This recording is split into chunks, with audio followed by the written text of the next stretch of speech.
नमस्कार साथियों, आज हम फिर से आपके सामने एक नई भर्ती जो कि एनएचएम हरियाणा द्वारा सीएचओ बोले तो कम्युनिटी हेल्थ ऑफिसर की भर्ती के साथ में फिर से ये परमानेंट सीएचओ भर्ती है, उसके साथ में फिर से हाजिर हुए।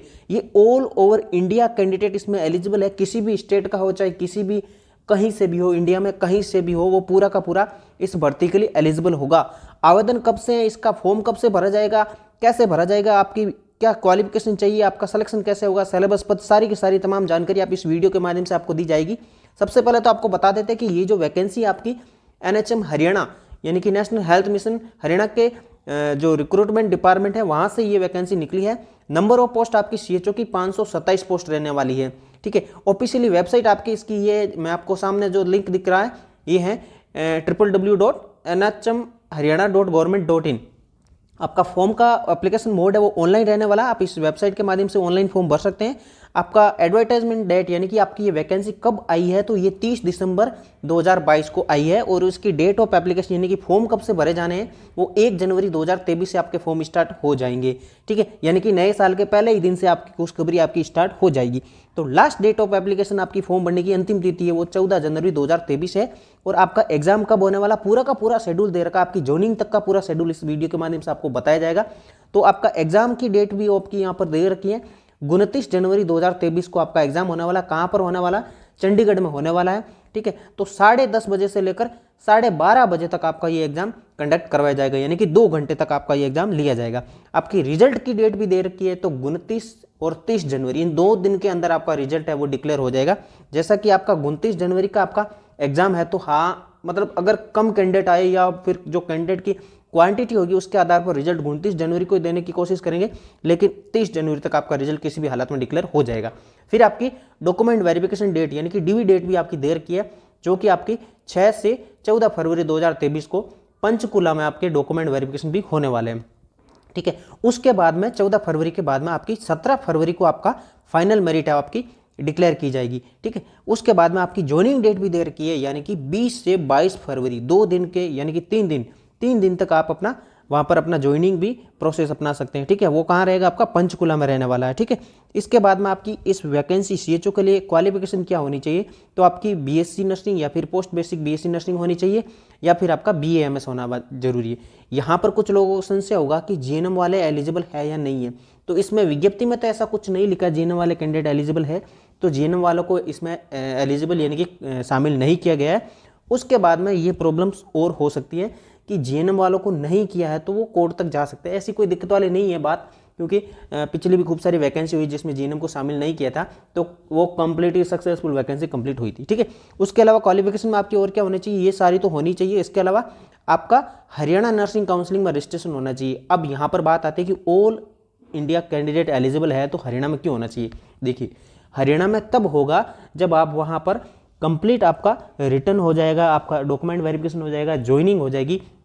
ज्वाइनिंग के 2 महीने बाद में यानी कि 2 महीने का आपको टाइम पीरियड मिलेगा, तब तक आप अपना जो काउंसलिंग रजिस्ट्रेशन है वो आपका हरियाणा काउंसलिंग में ट्रांसफर करवा सकते हैं। अगर ऑल ओवर इंडिया यानी कि आईएनसी यानी कि इंडियन नर्सिंग काउंसलिंग में उसका रजिस्ट्रेशन है तो उनको तो कोई दिक्कत है ही नहीं। वैसे फिर आपका जो 2 महीने तक की जो ज्वाइनिंग का टाइम पीरियड है उसके अंदर आप अपना वहाँ पर ट्रांसफर करवा सकते हैं। तो कुल मिलाकर कोई दिक्कत वाली बात है नहीं, क्योंकि 2 महीने क्या 15 दिन में आपका रजिस्ट्रेशन ट्रांसफर हो जाता है। तो 2 महीने का टाइम पीरियड आपको और मिल जाएगा, वो भी आपका फाइनल सिलेक्शन के बाद में। तो ठीक है, तो कोई दिक्कत वाली बात नहीं है। ऑल ओवर इंडिया यानी कि किसी भी स्टेट का हो, चाहे पंजाब हो, चाहे राजस्थान हो, या फिर यूपी, बिहार, झारखंड, छत्तीसगढ़, कहीं का भी, दिल्ली का हो, सारे के सारे उत्तराखंड वाले सारे के सारे इसमें एलिजिबल है, कोई दिक्कत वाली बात है नहीं। ठीक है, इसके अलावा आपकी जो कैंडिडेट है उसकी एप्लीकेशन फीस यानी कि फॉर्म भरने की फीस क्या रहने वाली, तो कोई जनरल कैटेगरी से बिलोंग करता तो उसकी 200 रुपये रहने वाली है। हालांकि हरियाणा के अदर जितने भी स्टेट वाले होने वाले हैं वो सारे के सारे जनरल कैटेगरी में काउंट होने वाले हैं। ठीक है, तो आप अगर आपकी स्टेट की कैटेगरी है अलग तो वो आपकी यहाँ पर डिपेंड नहीं करेगी, वहाँ पर आपको जनरल कैटेगरी के अंदर फॉर्म अपना फिल करना पड़ेगा। और अदर कैटेगरी जैसे SC ST OBC वो केवल हरियाणा वाले, SC ST OBC या फिर MBC जितनी भी वो कैटेगरी होती है वो केवल हरियाणा वालों के लिए एलिजिबल होगी, उनके 100 रुपये फीस लगने वाली है। अगर कोई फिजिकली हैंडीकैप्ड है तो उनकी कोई फीस नहीं लगने वाली, चाहे वो जनरल कैटेगरी भी क्यों नहीं हो, उसकी कोई फीस नहीं लगने वाली। ठीक है, उसके अलावा आपकी ये जो वैकेंसी है परमानेंट है तो इसकी सैलरी क्या रहने वाली।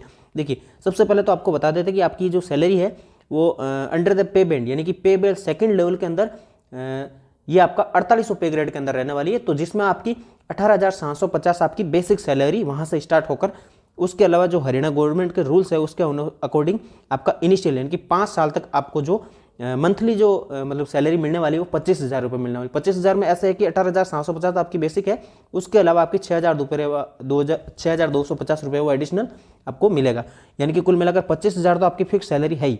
ये कब तक? 5 साल के लिए। उसके बाद में आपका एनुअली 5% इंक्रीमेंट, यानी कि 5% आपका इस सैलरी के 25,000 के पास में 5% का इंक्रीमेंट भी आपको सालाना इंक्रीमेंट मिलने वाला है। ठीक है, तो उसके यानी कि वो कब से, मतलब 1 साल की नौकरी होने के बाद में आपको स्टार्ट हो जाएगा उसका।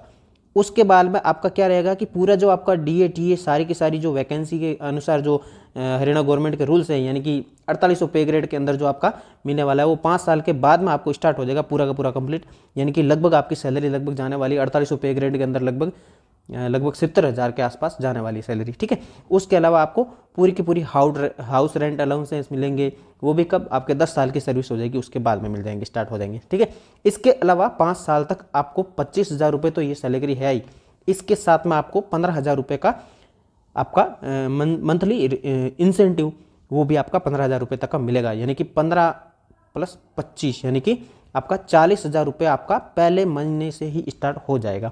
ठीक है, उसके अलावा और क्या है कि आपकी एज लिमिट क्या होनी चाहिए, तो हालांकि जो हरियाणा वाले कैटेगरी के जो कैंडिडेट हैं तो उनको केवल एज में रिलैक्सेशन मिलेगा, बाकी सारे के सारे जनरल कैटेगरी में आने वाले हैं तो उनके लिए 18 से 42 साल की एज है वो रहने वाली है। ठीक है, बाकी एज में रिलैक्सेशन केवल हरियाणा वाले की जो कैटेगरी के है उनको रहने वाला है। वो कैसे मिलेगा? जो हरियाणा गवर्नमेंट के एज रिलैक्सेशन के रूल्स होते हैं उसके अकॉर्डिंग मिलने वाले हैं। ठीक है, उसके अलावा है कि आपका सिलेक्शन कैसे होगा इस वैकेंसी में। आपका सिलेक्शन ऐसे होगा कि सबसे पहले तो आपका एक OMR बेस्ड, यहाँ CBT बोर्ड नहीं है दोस्तों। ठीक है, याद रखना CBT बोर्ड नहीं है, यहाँ OMR बेस्ड आपका रिटन एग्जाम होने वाला है। रिटन एग्जाम के आधार पर आपकी एक मेरिट बनेगी, फिर आपका डॉक्यूमेंट वेरिफिकेशन होगा, फिर आपका फाइनली सिलेक्शन हो पाएगा। इसके अलावा आपका ये जो रिटन एग्जाम है तो उसमें आपका सिलेबस क्या रहने वाला है। सिलेबस जैसे कि आपको बताते हैं कि 60% यानी कि 100 क्वेश्चन आने वाले, तो 100 में से 60 क्वेश्चन है आपके कम से कम आपका जो आपकी नर्सिंग के सिलेबस है उसके अनुसार रहने वाले हैं। उसके अलावा आपकी जो जनरल नॉलेज के 10% रहने वाले, यानी कि करंट अफेयर और जनरल नॉलेज 10% रहने वाला है। उसके अलावा 10% आपके रीजनिंग और मैथ्स के भी रहने वाले हैं। ठीक है, तो उसके अलावा एक स्पेशली 10% दिया हुआ है किसमें, जो कि आपका दिया हुआ है रिप्रोडक्टिव मैटरनल न्यूमोल यानी कि OBG या फिर पीडिया, और उसके अलावा जो एक RMN-CHA+ ये प्रोग्राम है और जो नेशनल हेल्थ प्रोग्राम है उसके अंडर में 10% उनको 10% का प्रेफरेंस दिया जाएगा। उसके अलावा आपका मतलब जो एक जैसे MLHP यानी कि जो आपका एक इंटीग्रेटेड कोर्स होता है उसका 10% भी उसमें इंक्लूड किया गया है। ठीक है, तो कुल मिलाकर ये आपका 100 नंबर का पेपर है, 2 घंटे का आपको टाइम पीरियड मिलेगा और ये ऑब्जेक्टिव पेपर होने वाला है। ठीक है, इसके अलावा कुछ एडिशनल मार्क्स भी दिए गए, जैसे कि यहाँ पर दिया हुआ है कि जो आपकी वैकेंसी नंबर जो क्वालिफिकेशन दी हुई है फर्स्ट और सेकंड, यानी कि इसमें यह था कि जिनकी BSc या फिर पोस्ट BSc जिनके साथ में CCC यानी कि जो एक कोर्स होता है 6 महीने का जो इंटीग्रेटेड कोर्स होता है सर्टिफिकेट कोर्स। ठीक है, अगर उनके पहले से ही कंप्लीट है तो उनको 5 नंबर का एडिशनल मार्क्स मिल जाएंगे, यानी कि उसके अगर मान लीजिए किसी के 70 नंबर आ रहे हैं तो 5+ हो जाएंगे, 75 नंबर उसके बन जाएंगे। किसके? जिसके CCC वो प्रोग्राम कर रखा है, 6 महीने का सर्टिफिकेट कोर्स कर रखा है तो उनको। और ये 2019 वाली जो मतलब जो कैंडिडेट है 2019 के पास आउट उनके लगभग ये कंप्लीट है तो उनको ये बेनिफिट मिलने वाला है 5% का। ठीक है, 5 नंबर मिलने वाले। और अगर किसी के पास में ये नहीं है एलिजिबल, उनको भी काउंट तो इस भर्ती में किया गया, लेकिन उनके लिए क्या करना होगा, उनको सीधा से सीधा 6 महीने के लिए मतलब ये जो ब्रिज कोर्स है प्रोग्राम यानी कि BPCCHN उस प्रोग्राम के लिए 6 महीने के लिए भेजेंगे। ठीक है, वो भेजने के बाद में आपको सीट अलॉट होने के बाद में आपको मतलब ज्वाइनिंग के लिए भेजा जाएगा। ठीक है, यानी कि 6 महीने तक आपको जिनके पास में CCH प्रोग्राम नहीं है उनको 6 महीने तक मिड लेवल यानी कि वो प्रोग्राम है वो MLHP करवाया जाएगा, यानी कि BPCCHN वाला कम्युनिटी हेल्थ फॉर नर्सेज के लिए। ठीक है, उसके बाद में उनको वहाँ पर भेजा जाएगा। तो ठीक है, ये रिलेटेड टू पूरी की पूरी आपकी फॉर्म से रिलेटेड जानकारी थी। अगर किसी भी प्रकार का कोई डाउट हो तो आप पूरा का पूरा जो आपका नोटिफिकेशन है मैं कमेंट बॉक्स में आपका उसको लिंक दे दूंगा, वहाँ से आप डायरेक्ट खुद भी पढ़ सकते हैं।